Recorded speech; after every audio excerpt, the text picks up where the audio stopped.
তাহলে আল্লাহ পাক তাকে শাহাদতের মর্যাদা দান করে। ওয়াজ মাহফিলের মধ্যে আমরা যারা আসলাম, আমরাও যদি ইলিম কিছু শিকার জন্য যদি আসি, তাহলে আমরাও সাময়িক তালিবুল ইলমের মধ্যে আমাদের নাম হয়ে গেল। আমাদেরও এই আসার পথে ফেরেশতাদের তাদের রহমতে নূরের পর বিছাইয়া দিবেন, তাদের ডানা বিছাইয়া দিবেন। এই মাহফিলের মধ্যে যত সময় বসা থাকবেন, এই অবস্থায় যদি মারা যান, অনেক মানুষ তো দেখি ওয়াজের মাহফিলে আসার পরে হঠাৎ পড়ছে আর মারা গেছে। ওয়াজের মাহফিল থেকেও লাশ বাড়িতে দিতে হয়। কোনো কোনো সময় এই ধরনের লাশ দেখতে পাই যে ওয়াজের শেষে দেখা যায় ওনাকে লাশ নিতেছে। আসছিলেন ওয়াজ শোনার জন্য, কিন্তু তার জিন্দেগি তামাম হয়ে গেল, শেষ হয়ে গেল আপনার ওয়াজ মাহফিলে। তাহলে বলেন তো তার খাতেমাটা খয়ের হইল, ভালো হইল না খারাপ হইল? যে মানুষটার আখেরি সময়টা হয়ে গেল গিয়া ইলিম অর্জনের, সেই মানুষটার অবস্থাটা কি হবে? নবী করিম সাল্লাল্লাহু আলাইহি ওয়াসাল্লাম ফরমান, ওরা ফি সাবিলিল্লাহ হয়ে গেল। আর ফি সাবিলিল্লাহ যারা হবে, মারা যায় যদি, মান জাহুল মাউতু ওয়া হুয়া ইয়াতলুবুল ইলমা ওয়া বাইনাহু ওয়া বাইনান নাবিয়্যিনা দারাজাতুন ওয়াহিদা, যে ব্যক্তি ইলিম অর্জনের জন্য বাহির হইল আর সেই ইলিম অর্জন করার অবস্থাতে তার মৌত এসে গেল, তখন এই ব্যক্তির মর্যাদা, এত উঁচু মর্যাদা আল্লাহ বেহেশতের মধ্যে দান করেন। নবী রসুলদের মর্যাদা, তার মর্যাদার মধ্যখানে স্তর একটা স্তর মাঝখানে ব্যবধান। অর্থাৎ অত উঁচু মর্যাদা নবী রসুলদের, যেহেতু সে নবী নয়, রসুল নয়, এই জন্য নবী রসুলদের মর্যাদায় পৌঁছতে পারবে না, কিন্তু এর পরেই তার মর্যাদা আল্লাহ দিয়ে দেন। তাহলে আমরা নিয়ত করিয়া বাড়ি থেকে, সহি নিয়ত করিয়া বাড়ি থেকে আসবো, আমরা আজকে থেকে আজম করে যাই, এইটা পাক্কা নিয়ত করে যাই যে কোনো জলসায় যখন যাইব, ওয়াজ শুনবো এবং ওয়াজ শোনার নিয়তে যাইব, ওয়াজ থেকে কিছু শিখার নিয়তে যাইব এবং আমলের নিয়তে যাইব। তখন আর আপনার নাম হয়ে যাইবে তালিবুল ইলম, তখন আপনার নাম হয়ে যাইবে তালিবুল ইলম, সাময়িক তালিবুল ইলম। বেরাদার ইসলাম, আজকে তো সুর আলাদের পাগল হয়ে গেছে মানুষ, সুর। আর আমি এক ওয়াইজকে বললাম, আরে মেয়ে, তুমি এই সুর, এত গানের সুর, এটা শিখছো আনতে গিয়া, এটা কিসের জন্য? আমাদের আকাবির ও আসলাফের ওয়াজ শুনো নাই? ওলামায়ে দেওবন্দ, এখনও তো ওলামায়ে দেওবন্দ আমাদের দেশে আসেন, আওলাদের রসুলরা আসেন না? আসেন না? উর্দু ভাষায় টান দেওয়া যায় না? উর্দু ভাষার ওয়াজ করে তারা, উর্দু ভাষায় টান দেওয়া যায় না? কিন্তু তাদের ওয়াজের মধ্যে কোনো টান ফান নেই, সুর নাই। হ্যাঁ, কথাটা বলবেন, যে কথাটা বলার মানুষকে হেদায়তের জন্য, সে কথাটা বলবেন, কেন এটাকে সুর দিয়ে টান দিয়ে মজা বানাইবার চেষ্টা করবেন? এইটাই ছিল ওয়াজের তরিকা। আজকে সুরওয়ালা কয়েকটা গায়ক ওয়াইজ বাহির হইয়া, আমি ওদেরকে গায়ক বলি, কয়েকটা গায়ক ওয়াইজ বাহির হইয়া আমাদের ওয়াজের পরিবেশটা নষ্ট করে দিছে। আলহামদুলিল্লাহ, আপনারা দেখছেন 3 দিন ব্যাপী হিজবি আলায় তফসির মাহফিল হয়, কিন্তু সেই তফসির মাহফিলে কোনো গায়ককে দাওয়াত দেওয়া হয় না। মানুষ বেশ হোক কম হোক, দিন শিক্ষা দেওয়ার জন্য তফসির মাহফিল করলাম, এখানের মধ্যে গানের পিপাসা মিটাইবার জন্য নয়। এজন্য কোনো গায়ককে আমি দাওয়াত দেই না। আলহামদুলিল্লাহ, এই মিজাজ থাকার দরকার, আপনাদেরও থাকার দরকার। ওয়াজের পরিবেশটা নষ্ট করে নিতে এরা।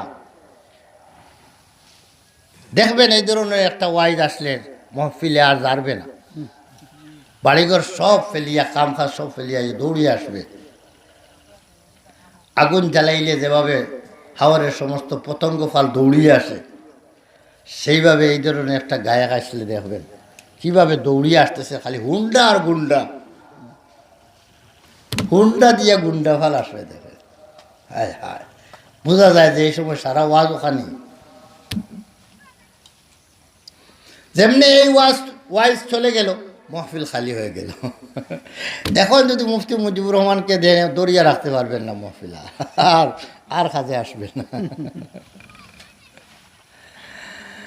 আল্লাহ পাক আপনাদেরকে এখনো যে মিজাজ, সহি মিজাজের উপরে আপনাদেরকে রাখছেন, শুকরিয়া আদায় করেন সবাই পড়ি আলহামদুলিল্লাহ। বেরাদারান ইসলাম,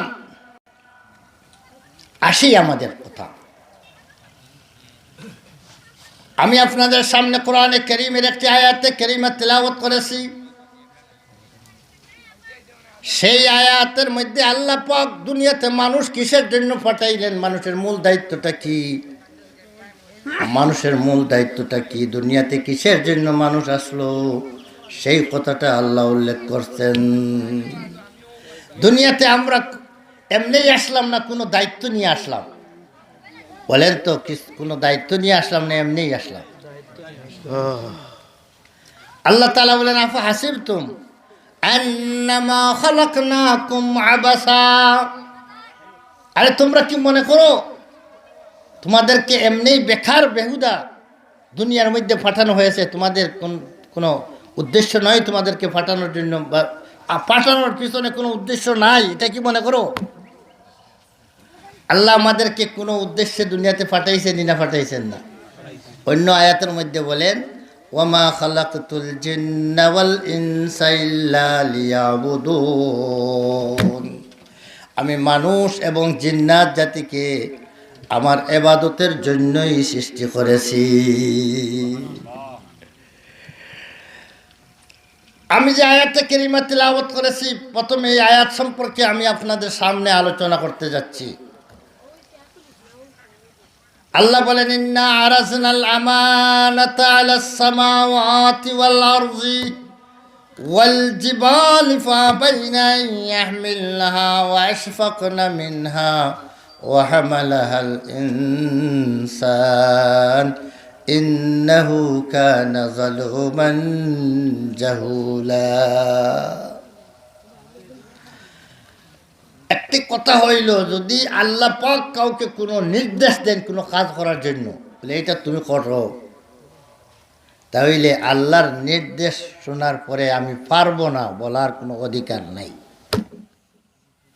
কারণ আল্লাহ তাআলা যে যেটা পারবে তাকেই তান সেই নির্দেশ দেন। লা ইউকাল্লিফুল্লাহু নাফসান ইল্লা ওয়াসআহা, কোনো ব্যক্তির ক্ষমতার বাহিরে আল্লাহ তাকে কোনো কাজের নির্দেশ দেন না।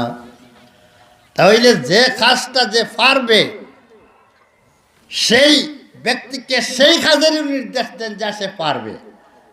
তাই আল্লাহর নির্দেশ পাওয়ার পর আমি পারবো না এ কথা বলার কোনো অধিকার কোনো মখলুকের নাই, কোনো মানুষের নাই।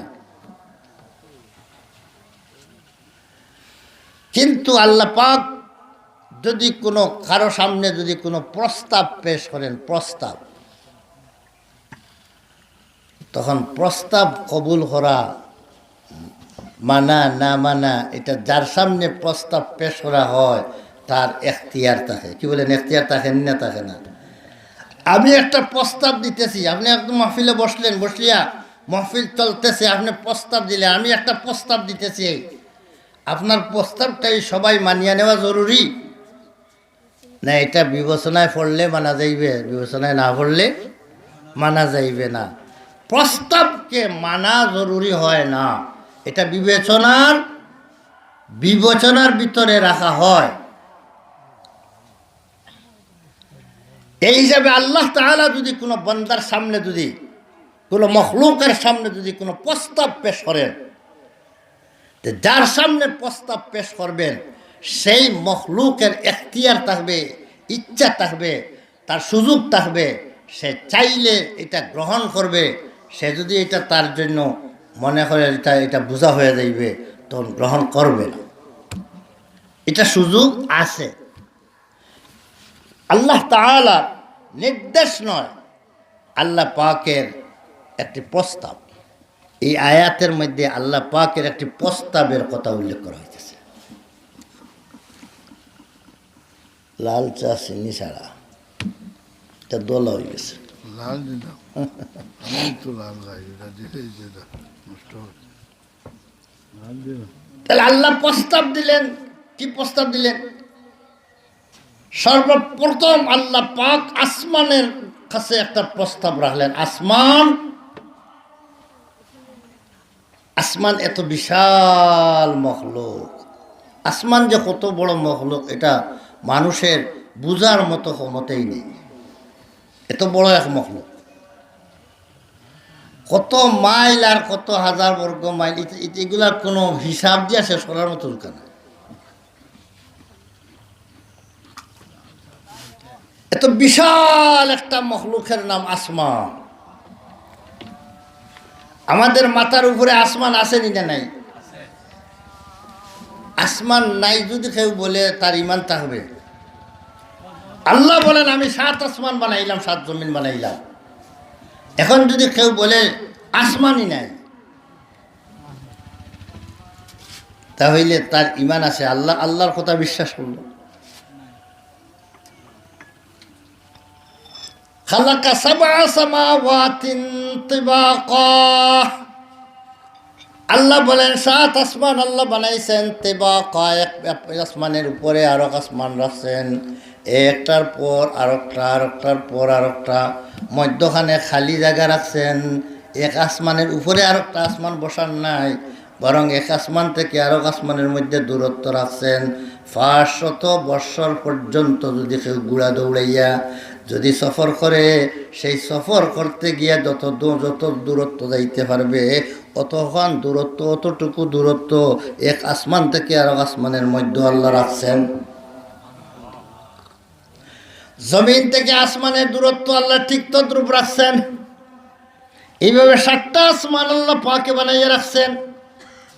আসমান কত বড়, আসমান তার গভীরতা কতটুকু, তার গায়ের মাপটা কতটুকু, গাড়ি কতটুকু, এটা চিন্তা করলে অবাক হয়ে যাইবেন। আসমানের গভীরতা আল্লাহ পাক একটা আসমানকে এত গভীর বানাইছেন, এত গভীর, এত গাড়ি, যে এক আসমান থেকে আরেক আসমানের মধ্যখানে যতটুকু দূরত্ব 500 বৎসরের সফর করলে যতখান দূর যাওয়া যায় অতখান, অত দূরত্ব। ঠিক তদ্রূপ প্রত্যেকটা আসমানের গায়ের বডির যে গাড়িটা, এটা আল্লাহ 500 বৎসর এখানে সফর করতে পারবেন। তাহলে এগুলা কি পেঁয়াজের ফরতের মতো আসমান বানাইছে? না না, বিশাল বডিওয়ালা একটা আসমান। 7টা আসমান আল্লাহ বানাইছেন। প্রতিটা আসমান নিচের আসমান থেকে অনেক গুণে বড়। প্রতিটা উপরের আসমান নিচের আসমান থেকে অনেক গুণে বড়। এইভাবে বিশাল বিশাল আসমান বানাইছেন আল্লাহ পাকের মখলুকাতের মধ্যে। যত সব মখলুক আমরা দেখতে পাই, এর মধ্যে সবচেয়ে বৃহত্তম মখলুক যেটা সবচেয়ে বড় মখলুক এটা হলো আসমান। আমরা দেখতে পাই না, আরো অনেক মখলুক আছে আমরা দেখতে পাই না, এটা আসমান থেকেও আরো বড় আল্লাহ বানাইছেন। আসমান থেকেও আল্লাহর মখলুক, বানানো মখলুক। আল্লাহ পাকে যে আরশে আজিম বানাইছেন, আল্লাহ আরশ নামে একটা বস্তু বানাইছেন, সেই আরশে আজিম 7 আসমানের উপরে, অনেক উপরে যাইয়া সেই জায়গাটা, সেই আরশকে আল্লাহ বিছাইয়ে রাখছেন। সেই আরশ, আল্লাহর আরশটা এত বড় যে 7 আসমান 7 জমিন আরশের ভিতরে যেমন, আরশের সামনে যেমন আংটির ভিতরের জায়গা, আর একটা হাওরের মধ্যে যদি একটা আংটি ফেলা হয়, আংটির ভিতরে যতটুকু জায়গা হয়, ওই জায়গাটা মনে করবেন যেমন ওইটা হইল গিয়া জমিন, আর আল্লাহর আরশ হইল কি বাকি অংশ সারা। আল্লাহর আরশ যে কত বিশাল! ওয়াসিআ কুরসিয়ুহুস সামাওয়াতি ওয়াল আরদি ওয়ালা ইয়াউদুহু হিফযুহুমা ওয়া হুয়াল আলিয়্যুল আযীম। এত বিশাল আকাশ বানাইছেন, আকাশের উপরে আল্লাহ আরশে আজিমকে এত বিশাল আরশ বানাইয়া রাখছেন, এটা কিন্তু আমরা দেখতে পাই না। আমরা প্রথম আসমানের কিছু অংশ দেখি, ওর উপরের আসমানগুলো তো দেখতেই পাই না, কিন্তু এত বিশাল আসমান আল্লাহ বানাইলেন। এই জন্য আল্লাহ তার এই বিশাল মখলুককে প্রথম একটা প্রস্তাব রাখলেন, ও আসমান তুমি আমানতের জিম্মাদারিটা বহন করবে নি। আমানতের একটা জিম্মাদারি দিতে চাইলেন আল্লাহ, তুমি আমানতের জিম্মাদারিটা গ্রহণ করতে রাজি আসনি?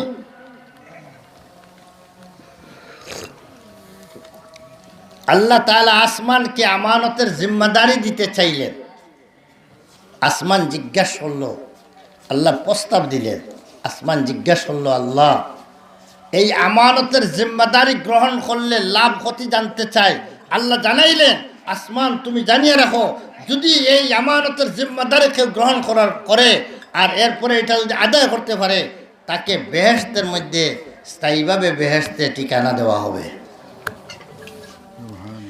আর যদি আমানতের জিম্মাদারি গ্রহণ করার পর যদি সে সেই জিম্মাদারিটা সঠিকভাবে আঞ্জাম না দেয়, আদায় না করে, তাহলে তার ঠিকানা হবে জাহান্নাম। তাহলে যারা আমানতের জিম্মাদারি সঠিকভাবে আদায় করবে তাদের ঠিকানা বেহেশত, আর যারা আমানতের জিম্মাদারি সঠিকভাবে আদায় করবে না তাদের ঠিকানা জাহান্নাম। আসমান যখন শুনছে জাহান্নামে যাওয়া লাগবে জিম্মাদারি আদায় না করতে পারলে, তখন আসমান সালিন্ডার, আল্লাহ আমি এই জিম্মাদারি পারব না। ফাবাইনা ইয়াহমিলহা ওয়াশফাকনা মিনহা, আসমান অস্বীকৃতি জানায়, আল্লাহ আমি এই জিম্মাদারি গ্রহণ করতে পারবো না। 2 নম্বরে আল্লাহ পাক জমিনকে জিজ্ঞাসা করলেন, জমিন তুমি আমানতের জিম্মাদারিটা গ্রহণ করতে রাজি আছনি? আসমান যেভাবে জানতে চাইলো, লাভ ক্ষতি জানতে চাইলো, জমিনও লাভ ক্ষতি জানতে চায়। আল্লাহ যখন লাভ ক্ষতি জমিনকে জানাইলেন, যখন জমিন শুনলো জিম্মাদারি আদায় করতে না পারলে জাহান্নামে যাইতে হবে, তখন জমিনও ভয় পেয়ে গেল এবং সেই জিম্মাদারি আর কবুল করতে রাজি হইল না। 3 নম্বরে আল্লাহ পাক পাহাড় পর্বতগুলাকে জিজ্ঞাসা করলেন, জমিনের উপরে যে পাহাড়গুলো রাখা আছে, সেই পাহাড়গুলা যেদিন আল্লাহ জমিন বানাইছেন সেই দিন আল্লাহ তাআলা এই পাহাড় পর্বতকে বানান নাই, বরং পাহাড় পর্বতগুলাকে আল্লাহ তাআলা পরবর্তীতে বানাইছেন। পানির উপরে আল্লাহ জমিনকে বাসাইয়া দিছেন, জমিনকে পানির উপরে বাসাইয়া দিছেন। সব খালি পানি আর পানি ছিল, আর পানির উপরে আল্লাহ জমিন বানাইয়া দিছেন, জমিন বাসাইয়া দিছেন। কিন্তু পানির উপরে জমিন বাসার কারণে জমিনে কিছু নড়াচড়া করে। বুঝাই নৌকা যদি হয় এটা লড়ে চড়ে কম, আর যদি খালি নৌকা হয় এটা কিছু নড়াচড়া করে।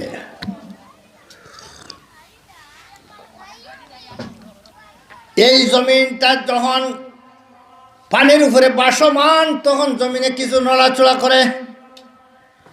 আল্লাহ তাআলা জানেন এইটা নড়াচড়া করবে, এই জন্য তার নড়াচড়া বন্ধ করার ব্যবস্থা আল্লাহ করলেন।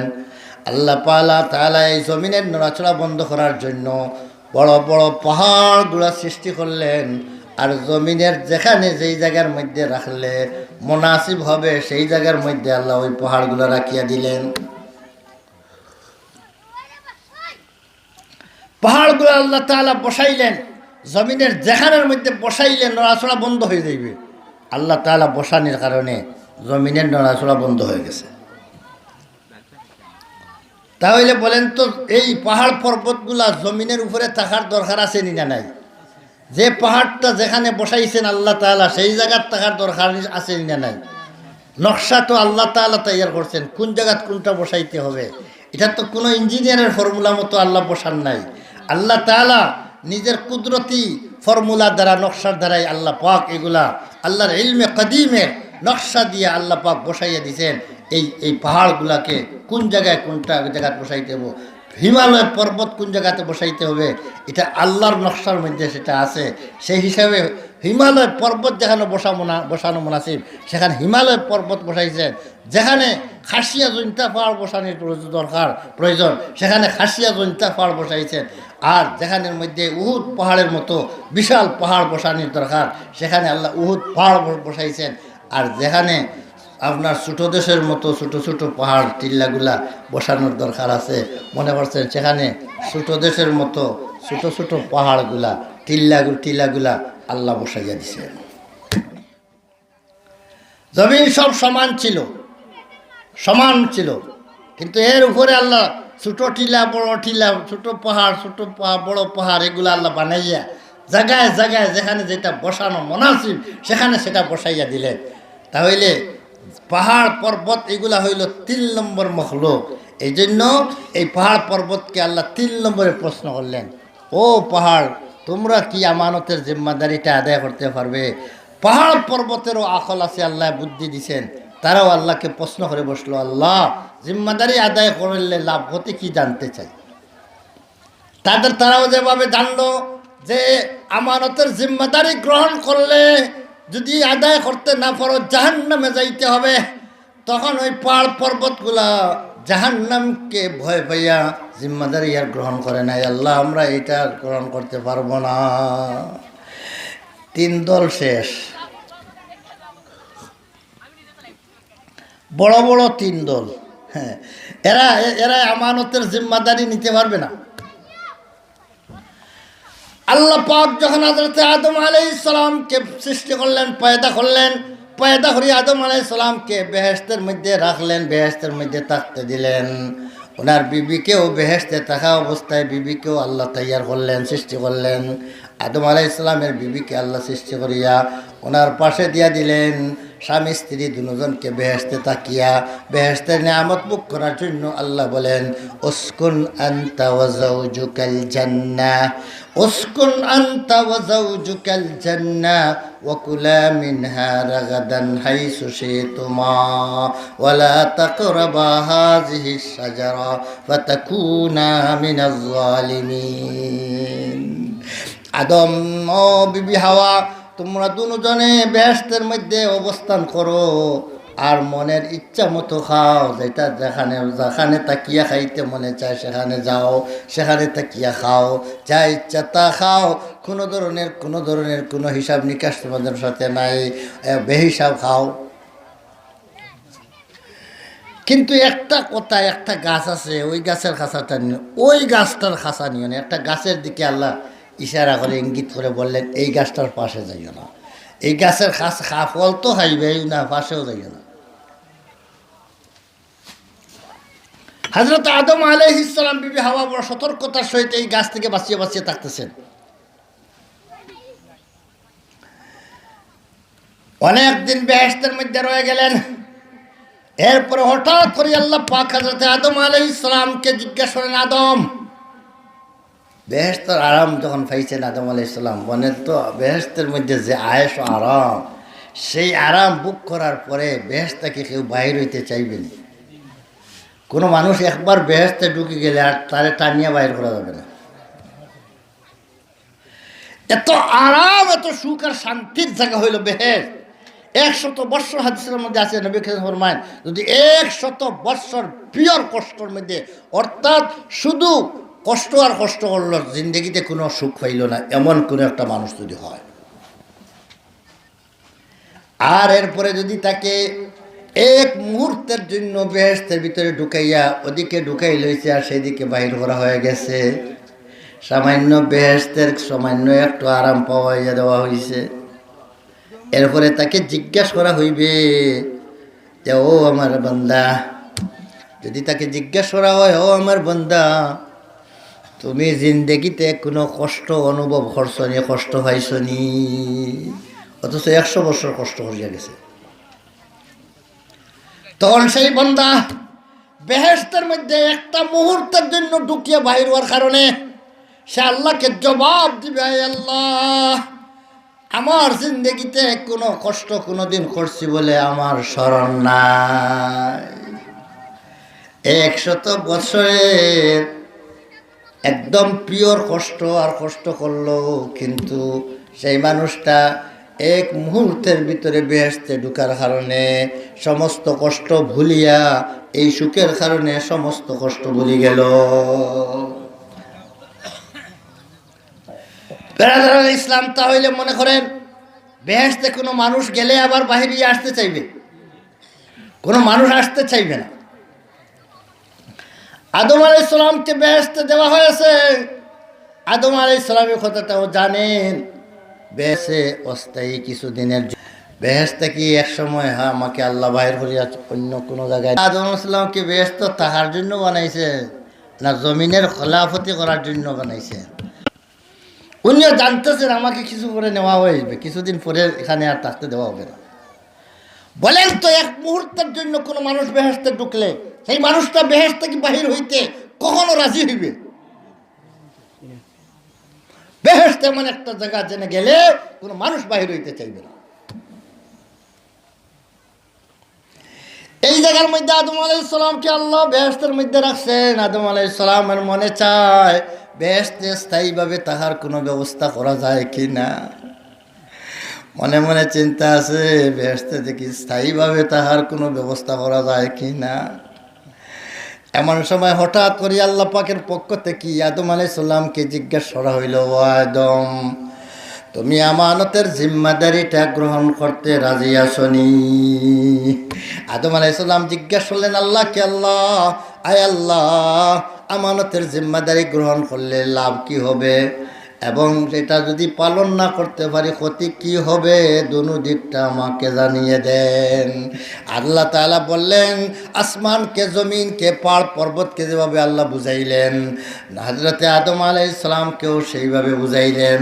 আদম আলাইহিস সালাম যখন জানতে পারলেন আমানতের মতো একটা গুরু দায়িত্ব, সেই দায়িত্ব যদি আমি গ্রহণ করি নেই আর সেই দায়িত্বটা যদি আদায় করতে পারি তাহলে বেহেশতের মধ্যে স্থায়ী তাহার ব্যবস্থা হয়ে যাইবে। আদম আলাইহিস সালাম আদায় না করতে পারলে, দায়িত্ব আদায় না করতে পারলে জাহান্নামে যাইতে হইবে, এইদিকে কোনো চিন্তাই করেন নাই। জাহান্নামে যাওয়ার কোনো চিন্তা নাই, বেহেশতে স্থায়ী থাকার একটা ব্যবস্থা পাই নিছি। কি ব্যবস্থা? আমানতের জিম্মাদারিটা গ্রহণ করিয়া এটাকে সঠিকভাবে পুরাপুরিভাবে আদায় করতে পারলে বেহেশতে স্থায়ী থাকা যাইবে। আল্লাহ তাআলা হযরত আদম আলাইহিস সালামের সামনে যখন পেশ করলেন তখন আদম আলাইহিস সালাম এটা গ্রহণ করে নিলেন। এই কথাটা উল্লেখ করছেন আল্লাহ তাআলা ওই অংশের মধ্যে, ইন্না আরাজনাল আমানাতা আলাস সামাওয়াতি ওয়াল আরদি ওয়াল জিবাল فأبين أن يحملنها وأشفقن منها وحملها الإنسان إنه كان ظلوما جهولا। আদমের সামনে যখন এটা পেশ করা হইল, ইনসান হইল, আদম আলাইহিস সালাম হইলেন মানব জাতিকে ইনসান বলা হয়, আরবিতে ইনসান বলা হয়। ইনসান অর্থাৎ আদম বললেন না, আল্লাহ বললেন ইনসান অর্থাৎ মানব জাতি এটা গ্রহণ করে নিল। বলেন তো যে দায়িত্বটা আদম আলাইহিস সালাম নিয়েছেন শুধু গুনার না সবার? মানব জাতি এটা গ্রহণ করে নিল, আল্লাহ ইনসান এটা গ্রহণ করে নিল বললেন যখন, তখন সেই দায়িত্বটা শুধু আদম আলাইহিস সালামের একা না সমস্ত মানব জাতির? মানব জাতি যখন এই দায়িত্বটা গ্রহণ করলো আমানতের জিম্মাদারি, তখন দেখা গেল এমন অবস্থা সৃষ্টি হইল। তাফসীরের কিতাবের মধ্যে লেখেন সুবহে সাদিকের সময়, ফজরের ওয়াক্তের যেমন যে সময় হয়, যেমন এই মুহূর্তে এই সময় এই আন্দাজার সময়ের ভিতরে আদম আলাইহিস সালামে আমানতের জিম্মাদারি গ্রহণ করছেন। আর বিকাল আসরের সময় যখন হয়েছে, যেমন এই টাইম হয়েছে আসরের সময়, তখন আল্লাহর পক্ষ থেকে অর্ডার আসলো, আদম তুমি বেহেশত থেকে নামিয়ে যাও, বেহেশত থেকে বাহির হইয়া যাও। ইহবিতু মিনহা জামিআ, ইহবিতু মিনহা জামিআ। আদম তুমি শুধু তুমি না, তোমার স্ত্রী এবং তোমার স্ত্রীও শুধু না, কিয়ামত পর্যন্ত তোমার যত সন্তানাদি জন্ম নিবে সকল সন্তানাদি, তোমাদের সকল আদম জাতি যত জন্ম নিবে সবাইকে নিয়ে জমিনে চলে যাও। আদম আলাইহিস দিলেন। এখন আদম আলাইহিস সালাম তো বড় আশা করি বেহেশতে স্থায়ী থাকার জন্য জিম্মাদারিটা গ্রহণ করলেন। আসমান জমিন পাহাড় পর্বত কেউ যেটা গ্রহণ করলো না, যেটা গ্রহণ করতে ভয় পাইল, আদম আলাইহিস সালাম হিম্মত করলেন বেহেশতে স্থায়ী থাকার আশা নিয়ে। কিন্তু আদম আলাইহিস সালামের আশা তো পুরা হইল না। বাহ্যিক দৃষ্টিতে আমরা তো দেখি জিম্মাদারি গ্রহণ করার 10-12 ঘন্টা পরেই আল্লাহর পক্ষ থেকে অর্ডার হয়ে গেল, বেহেশত থেকে বাহির হয়ে জমিনে চলে যাও। তাহলে বেহেশত থেকে আদম আলাইহিস সালামকে বাহির করে বাহির হওয়ার জন্য জিম্মা নিলেন না বেহেশতে তাহার জন্য, স্থায়ী তাহার জন্য জিম্মা নিলেন? এখন তো উল্টা হয়ে গেল, বেহেশতে বাহির হয়ে যাওয়া হয়ে গেল। প্রশ্ন জাগে কেন বাহির করে দেওয়া হইল? আদম আলাইহিস সালামকে কেন বেহেশত থেকে বাহির করে দেওয়া হইল? উনি তো জিম্মা নিলেন বেহেশত স্থায়ী থাকার জন্য। এই প্রশ্নের জবাব শুনেন। আদম আলাইহিস সালাম বেহেশতের মধ্যে স্থায়ী থাকার জন্য যে জিম্মাদারিটা নিলেন, বলেন তো সেই স্থায়ী থাকতে হইলে বেহেশতে স্থায়ী ভিসা গেছেন তো, যেমন ভিজিট ভিসা কিছুদিনের জন্য। এখন স্থায়ী ভিসা আনতে হইলে ভিসার অফিসে যাওয়া লাগবে না? কি বলে? এমবেসি যাওয়া লাগবে তো। এমবেসি যাওয়া লাগবে, ভিসা আনতে যাইতে হবে। বলেন তো বেহেশতের স্থায়ী ভিসা আনার জন্য কোন জায়গায় গেলে বেহেশতের স্থায়ী ভিসা মিলে? জমিন, জমিন, জমিন। এই জমিন হইল বেহেশতের স্থায়ী ভিসা। এখান থেকে স্থায়ী ভিসা লাগাইবার জায়গা। রাসূল করিম সাল্লাল্লাহু বলেন, আদ-দুনিয়া মাজরাআতুল আখিরাহ। আখিরাতের ক্ষেতের জায়গা হইল কি? জমিন। এখানে ফসল ফলাইবে, ক্ষেত করবে আর বুক করবে কোন জায়গায় যাইয়া? বেহেশতের মধ্যে। তাই এখানের মধ্যে ফসল না লাগাইলে তো বুক করার প্রশ্নই আসে না। তাই ফসল লাগাইবেন, এখানে বুক করবেন বেহেশতের মধ্যে। আখিরাতে যাইয়া বেহেশতের মধ্যে বুক করবেন। তাহলে বিচার অফিস কোন জায়গায়? আসমানে না জমিনে? বলেন না বেহেশতের স্থায়ী ভিসা লাগাইতে হইলে এটা জমিন অফিসটা আসমানে না জমিনে? জমিনে।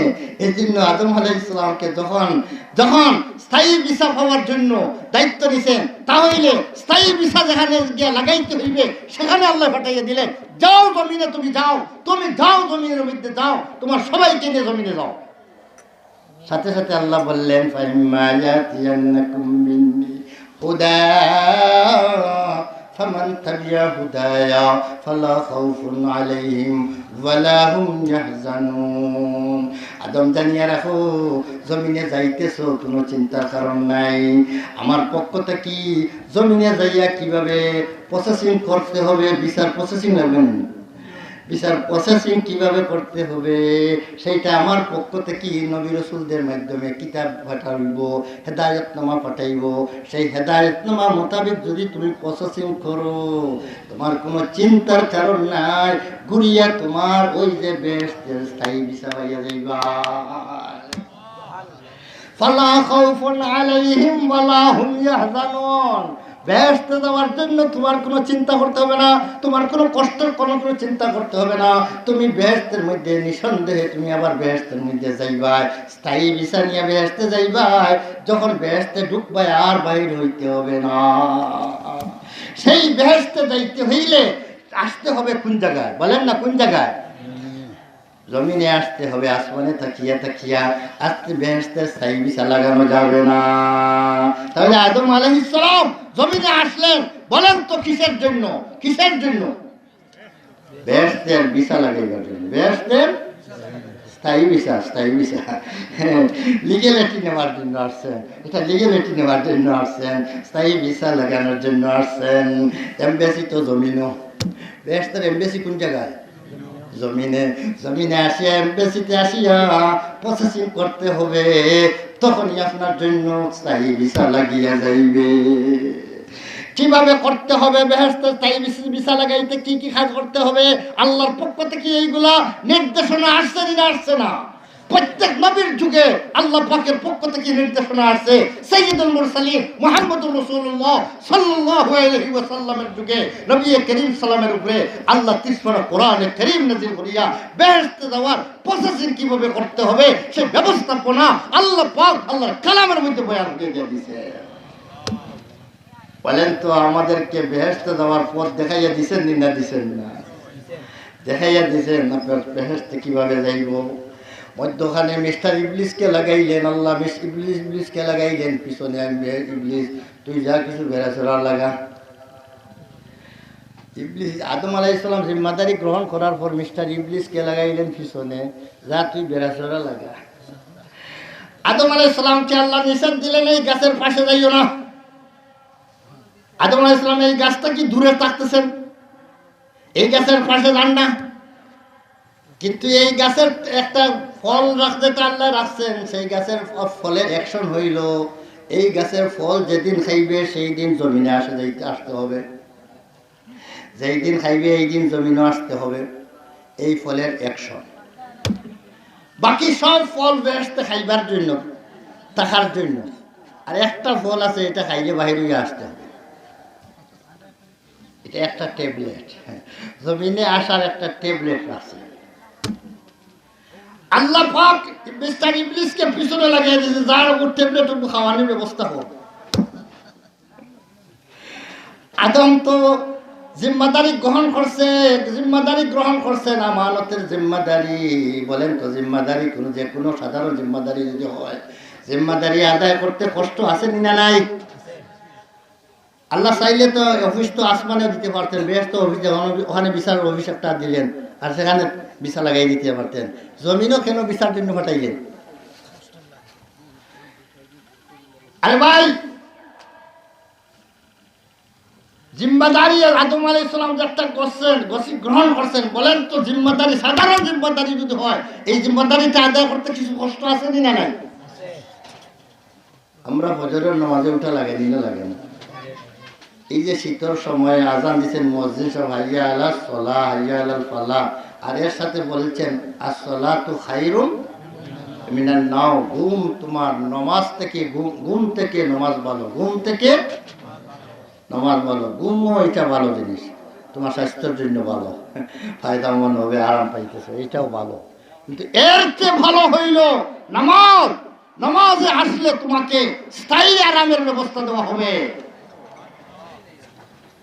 এটা হলো অস্থায়ী আরাম, স্থায়ী আরামের ব্যবস্থা দেওয়া হইবে নামাজের মাধ্যমে। আসসালাতু মিফতাহুল জান্নাহ, বেহেশতের চাবি হইল নামাজ। নামাজ নিয়ে যদি বেহেশত যদি কিয়ামতের দিন যাইতে পারো, বেহেশতের চাবি নিয়ে গেলায় বেহেশত খুলিয়ে তোমার জন্য দেওয়া হবে। তাহলে বলেন তো ঘুম ভালো না নামাজ ভালো? মুয়াজ্জিন সাহেব দিয়ে আল্লাহ দাওয়াত দেওয়াইতেছেন, বলো তুমি আসসালাতু খায়রুম মিনান নাওম। মুয়াজ্জিন সাহেব ডাক দিতেছেন, মিস্টার ইবলিস আসিয়া এই সময় ঘুমের মধ্যে আরো আরাম লাগাইয়া দে। আরে কই রে মুয়াজ্জিনে ডাকো, তুই এদিকে খান দিস না, রুট করিয়া খান গুড়। এখন খান বাবা দিনে ডিফা দে আর দিয়া ঘুমায় ঘুমায় ঘুমায়। সে আইয়া নাড়া দে, আরে মসজিদে গিয়া কষ্ট করতে ঠান্ডার মাঝে কত আরামে আস তোর, এইটাই তো আরাম, এইটাই আরাম। অস্থায়ী আরামকে লাভজনক বুঝাইয়া দে, স্থায়ী আরাম আমাদের জন্য, আমাদেরকে স্থায়ী আরাম থেকে মাহরুম বানানোর জন্য। বলেন তো বিরাদার ইসলাম, নামাজ পড়াটা এটা সহজ না কঠিন? নামাজ যে আমরা আদায় করি, এই নামাজগুলো সহজ না কঠিন? আদায় করতে করতে আমাদের জন্য ইজি হয়ে গেছে, সহজ হয়ে গেছে। কিন্তু যারা নামাজ পড়ে না তাদেরকে জিজ্ঞেস করবেন, 2 মণি ভার যদি আপনি তার খাদের মধ্যে উঠাইয়া দেন, আর স্যার বলেন তুমি নমাজে যদি যাইতে চাওতে এই সময় বার না নিয়ে নমাজ পড়লে কোনো আপত্তি নাই, আর না হলে বারটা নিয়ে তুমি একটু বিয়ানীবাজার চলে যাও।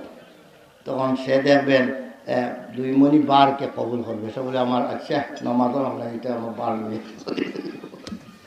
তাইলে নমাজ তার কাছে 2 মণি বার থেকে 2 মণি বস্তা থেকেও কি বেশি ওজন, বেশি বার। এই কথাই আল্লাহ বলেন, ওয়া ইন্নাহা লাকাবীরাতুন ইল্লা আলাল খাশিঈন আল্লাযীনা ইয়াযুন্নুনা ইয়াযুন্নুনা আন্নাহুম মুলাকু রাব্বিহিম ওয়া আন্নাহুম ইলাইহি রাজিউন।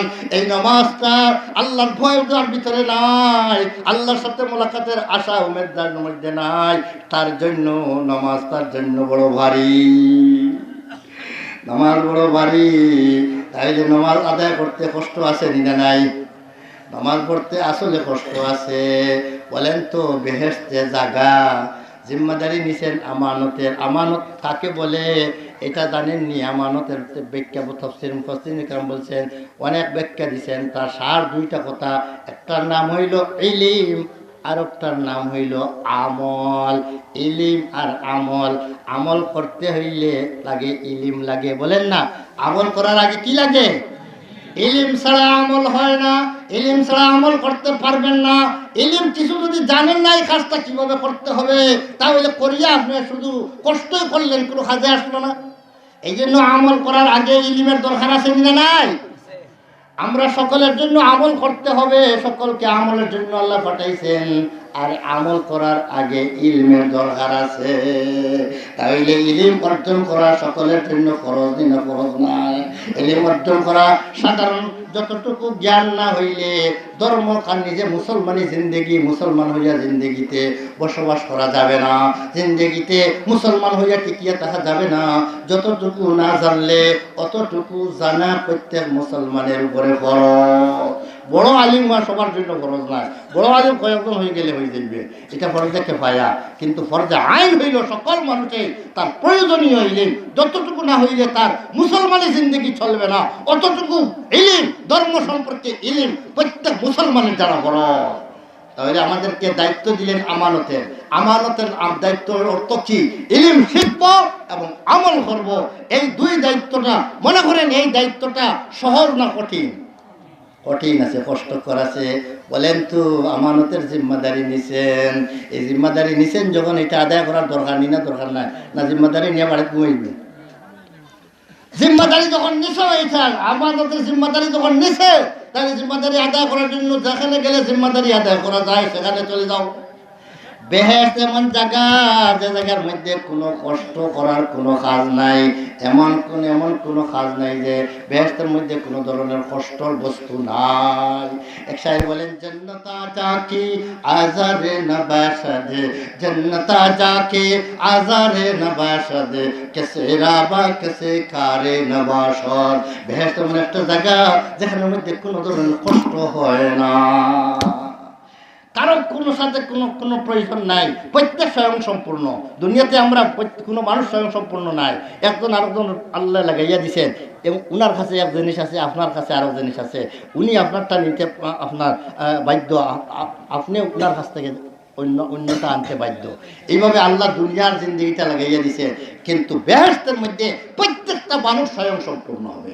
প্রত্যেকটা মানুষের কাছে যত কিছুর প্রয়োজন আছে সব কিছু তার কাছে মিলবে। তাহলে বেহেশতের মধ্যে কোনো কষ্ট বলতে কিছু নাই। আমানতের যে জিম্মাদারি আদম আলাইহিস সালাম নিছেন, এটা আদায় করতে গেলে কষ্ট আছে না নাই? কষ্ট হবে না? হবে না? কষ্ট হবে। তাই কষ্টের জায়গা যেহেতু বেহেশতে নয়, এই জন্য এই কষ্টের জায়গা হইল জমিনে। এই জন্য বিচার অফিস কোন জায়গায়? বলেন না, বিচার অফিস কোন জায়গায়? জমিনে। এমবেসি, জান্নাতের বেহেশতের এমবেসি হইল জমিনের মধ্যে। এখান থেকে ভিসা লাগাইয়া যাইতে হবে বেহেশতের মধ্যে, সেই ভিসা এখান থেকে লাগাইয়া যাইতে হইবে। এই জন্য আদম আলাইহিস সালামকে জিম্মাদারি নেওয়ার পরেই আল্লাহ ওই ভিসা নেওয়ার জন্য জমিনে পাঠিয়ে দিয়ে, যাও ভিসা আনবি। স্থায়ী বেহেশতে থাকতে হইলে ভিসা আনতে হবে, ভিসা আনতে হইবে। এই জন্য আল্লাহ বললেন, যাও তোমার কাছে হেদায়েতনামা আসবে আমার পক্ষ থেকে। কিভাবে ভিসা পাওয়ার ব্যবস্থা আমি দিব, ভিসা কিভাবে পাওয়া যায় এটার ব্যবস্থা আমি দিব। সেই ব্যবস্থা মতো তুমি যদি চলো, কোনো চিন্তা নাই, ভয়ের কারণ নাই। আমার বেহেশতে যে বেহেশতে ছিলা, সেই বেহেশতের মধ্যে স্থায়ী ভিসা নিয়ে বেহেশতের মালিক হয়ে যাইবা। বলেন তো আমরা কোনো জিম্মাদারি নিয়ে আসলাম না? আদম আলাইহিস সালামকে মিস্টার ইবলিসকে তার পিছনে লাগাইয়া দিয়েছেন, যা ও গাছটা খাওয়া। এটা না খাইলে তো জমিনে আসা যায় না। একটা ট্যাবলেট, জমিনে আসার ট্যাবলেট। আদম আলাইহিস সালাম যে এই গাছের ফলটা খাইলেন, উনি গুনাহগার হইলেন খাইয়া না বেগুনা থাকলেন? প্রশ্ন জাগে। আল্লাহ বললেন এই গাছের ফাঁসে খাইল না, উনি তো খাইয়া ফেললেন। এতে উনি গুনাহগার হইলেন না বেগুনা থাকলেন? বলে আমরা বলি যে আহলে সুন্নাত ওয়াল জামাতের আকীদার বিশ্বাস হইল আদম আলাইহিস সালাম এই ফল খাইয়া গুনাহগার হন নাই। কারণ গুনাহ কাকে বলে? ইচ্ছা করিয়া আল্লাহর কোনো আদেশ বা নিষেধ যদি কেউ অমান্য করে ইচ্ছা করিয়া, তাহলে তাকে বলে গুনাহ। আর অনিচ্ছা সত্ত্বে ভুলবশত যদি কোনো আদেশ নিষেধ যদি লঙ্ঘন হয়ে যায়, এটাকে কি বলে না? গুনাহ বলে না। রোজাদারের রোজার কথা স্মরণ নাই, এমন সময় সে খাইয়া ফেলছে পানি বা খানা খাইয়া ফেলছে, এরপরে স্মরণ হয়েছে আমি তো রোজা, বলেন তো এটার দ্বারা তার কোনো গুনাহ হয়েছে? কোনো গুনাহ হবে না। সাথে সাথে তার রোজাও ভাঙবে না, রোজাও ভাঙবে না। ইচ্ছা করে খাইলে গুনাহ হবে, রোজাও ভাঙবে। এই জন্য আপনার ভুলবশত কোনো আদেশ নিষেধ অমান্য হয়ে গেলে এটার দ্বারা কোনো গুনাহ হয় না। আদম আলাইহিস সালাম যে ফল খাইলেন, ফল খাইয়া গুনাহগার হইলেন না বেগুনাহ? বেগুনাই থাকলেন, ফল খাইয়া বেগুনাই থাকলেন, কিন্তু ফলের একটা অ্যাকশন হইল, এটা খাইলে জমিনও যাইতে হবে, জমিনও যাইতে হইবে। এই জন্য ফলের অ্যাকশনের ধারা আদম আলাইহিস সালামকে জমিনে আল্লাহ পাঠাইয়া দিলেন। পাঠাইলেন কিসের জন্য? জিম্মাদারি আদায়ের জন্য। কিসের জন্য? জিম্মাদারি, যে জিম্মাদারি নিছো আমানতের জিম্মাদারি, সেই জিম্মাদারি আদায় করার জায়গা হইল জমিন। জমিনের মধ্যে যে জিম্মাদারি আদায় করো, আর সেখান থেকে জিম্মাদারি আদায় করলে বেহেশতের স্থায়ী ভিসা লাগিয়া যাইবে। বেরাদারান ইসলাম, তাই ইলিম শিকার দরকার আছে নি না নাই? আমরা নমাজ পড়তে গেলে ইলমর দরকার আছে নি না নাই? রোজা রাখতে ইলমর দরকার আছে নি না নাই? জকাত যারা মাল আছে জকাত দিবেন, এটারও আপনার কতটুকু কোন মালের কতটুকু দিতে হবে এটা আপনার জানার দরকার আছে নি না নাই? হজে যাইতে সময় চাষার দেখা দেখি বাজার খরচ করার লাগি হজের রান্না দিয়ে দিলেন, কিছুই জানলেন না, কারণ কি কোন জায়গায় কী করতে হবে কিছুই জানলেন না। আপনি লাখ লাখ টাকা 7-8 লাখ টাকা খরচ করিয়া গেলেন, শেষ পর্যন্ত যেভাবে গেলেন ওইভাবেই আসলেন, যেভাবে গেলেন এইভাবেই আসলেন। দেখা দেখি কত কিছু করা যায়, কিন্তু মূল জিনিস অনেকটা আছে। যার দেখা দেখি করবেন সে যদি মূল জানে, বিষয়টা পুরা জানে, তাহলে দেখা দেখি হইলেও আপনি কাজ করিয়ে আসতে পারবেন। আপনি তো সাথে যাইতে সময় এমন মানুষের সাথে যদি যান, হ্যাঁ আসাদুদ্দিন সাহেব আমাকে হজে আপনার সাথে আমি হজে যাইতাম, তখন উনি যেভাবে করবেন আপনি যদি এইভাবে করেন, জায়গায় জায়গায় ওনাকে জিজ্ঞাসা করে আপনি আগে কিছু না জানলেও এই সময় আপনার কাজ হয়ে যাবে। আর আপনার কাউকে মাথায় না, কাউকে জিজ্ঞাসা করলেন না, আপনার ইচ্ছায় আরম্ভ করে দিলেন, তাহলে হজ করিয়া আপনার যে লক্ষ লক্ষ টাকা খরচ করিয়া আপনি বেকার বাড়িতে ঘুরিয়ে আসলেন। এই জন্য ইলমের দরকার আছে না নাই? এই কথাটাই রাসূল বলেছেন, তলাবুল ইলমি ফরিজাতুন আলা কুল্লি মুসলিম, সকল মুসলমানের উপরে ইলম অর্জন করা, সকল মুসলমানদের জন্য ইলম অর্জন করা ফরজ। ইলমের অর্থ অনেকে তর্জমা ভুল করে, তলবুল ইলমে ফরিজাতুনের অর্থ মনে করে বিদ্যা অর্জন করা সকলের জন্য ফরজ। এই হাদিসে ভুল তর্জমা করে অনেকগুলো। বিদ্যা অর্জন না, ইলমের অর্থ বিদ্যা নয়। ইলমের আবিধানিক অর্থ হইল বিদ্যা, ইলমের আবিধানিক অর্থ হইল বিদ্যা। যে কোনো কিছু অজানাকে জানার নাম কিতা? ইলিম। যে কোনো বস্তু, আপনি হাল চাষ জানেন না, হাল চাষ জানবেন, এটাও একটা বিদ্যা। আপনি মাছ মারা জানেন না, কিভাবে জাল দিয়া মাছ মারতে হয় এটা জানেন না, এটা জানলে এটাও এক বিদ্যা। যেভাবে যে কোনো বিদ্যায় হোক না কেন, যে কোনো বিদ্যাকে বিদ্যা বলা হয়, ইলম বলা হয়, এটা অবিধানিক অর্থে। কিন্তু এটার পারিভাষিক অর্থ, এটা কোরআন হাদিসের একটা পারিভাষিক শব্দ। কোরআন হাদিসের মধ্যে যাকে ইলম বলা হয়েছে, যে ইলমের ফজিলত বয়ান করা হয়েছে, যে ইলম অর্জন করা ফরজ করে দেওয়া হয়েছে, সেইটা হইল কোরআন হাদিসের ইলম। সেইটা হইল ইলমে দিন, দিনের বিদ্যা, দিন অর্জন করা, দিনের জ্ঞান অর্জন করা, সকল মুসলমানের রূপে প্রয়োজনীয় দিনই জ্ঞান অর্জন করা প্রত্যেক মুসলমানের রূপে ফরজ। এই জন্য আমাদের বাচ্চাদেরকে, আমরা যারা বুড়ো হয়ে গেলাম, আমরা তো আর কোরআন যাইতে পারবো না, দিন শিক্ষার জন্য জজবা আসলো কিন্তু যাইতে পারবো না। কিন্তু আপনারা চাইলে তো কিছু দিনের জন্য তবলিগও যাইতে পারবেন। সেখানে গেলে কিছু জফাজফি করিয়া, আরও কিছু মানুষের সাথে মিলিয়া কিছু জফাজফি করিয়া, কিছু শুনিয়া কিছু শিখতে পারবেন। এজন্য বড়দের একটা মাদ্রাসা বাইর হয়েছে, এটার নাম তবলিগ জমাত, বড়দের একটা মাদ্রাসা। এটা যারা পড়তে যাইতে পারবেন না। আর ছোটদের মাদ্রাসা হইল আপনার ওই ছোটদের মাদ্রাসা আছে, বিভিন্ন জায়গার মধ্যে মাদ্রাসা বানানো হয়েছে, এগুলো ছোটদেরকে বা ইলমে দিন শেখানোর জন্য, ছোটদের জন্য ইলমে দিন শেখানো। বড় যারা হয়ে গেলাম, তবলিগও হওয়ার সময় নাই আমার, তখন কি করব? বলে কোনো হক্কানি আলিমের সাথে জড়িয়ে থাকবেন, কোনো হক্কানি আলিমের সাথে দিল লাগাইয়া থাকবেন, উনাকে সব বিষয়ের মধ্যে আপনি অবগত করবেন। হুজুর আমার এই বিষয়টা আমি এখন কিভাবে এখানে আমল করব, এই বিষয়টার সমাধান কিভাবে করব, আমি ব্যবসা করব, ওই মালটা এখন আমি বিক্রি করবো নি না, ওই মালটা খরিদ করবো নি না। এই ধরনের যদি একজন কোনো হক্কানি আলিমের সাথে আপনার চুল মিলাইয়া দিয়া দেন আর উনার পরামর্শ যদি আপনি যদি সপ্তাহ করিয়া দেন তাহলে আপনার ইলিম হয়ে গেল। ইলিম অর্জন করা যে কোনোভাবেই আপনি ইলিম অর্জন করা সকল মুসলমানের উপরে ফরজ। আল্লাহ পাক আমাদেরকে সবাইকে ইলমে দ্বীন অর্জন করার তৌফিক দান করুন। ওয়া আখিরু দাওয়ানা আলহামদুলিল্লাহি রাব্বিল আলামিন। আজান দিল তারা রুজু নাই রুজু করুক। আলহামদুলিল্লাহ। সম্মানিত হাজিরিন, এতক্ষণ আমরা অত্যন্ত গুরুত্বপূর্ণ তাফসীর শুনলাম। বিশিষ্ট আলেমে দ্বীন বাংলাদেশের অন্যতম মুফতি হযরত মাওলানা মুজিবুর রহমান সাহেবের কাছ থেকে এখন সালাতুল আসরের আজান হবে। আজানের পর আমাদের মাহফিলেই আসরের নামাজ হবে। আমাদের যারা ওযু নাই তারা ওযু করে আসে, তাড়াতাড়ি ওযু করে আসে। ওযুর ব্যবস্থা আছে পিন্ডারের দক্ষিণ পশ্চিম দিকে। নামাজের পর প্রফেসর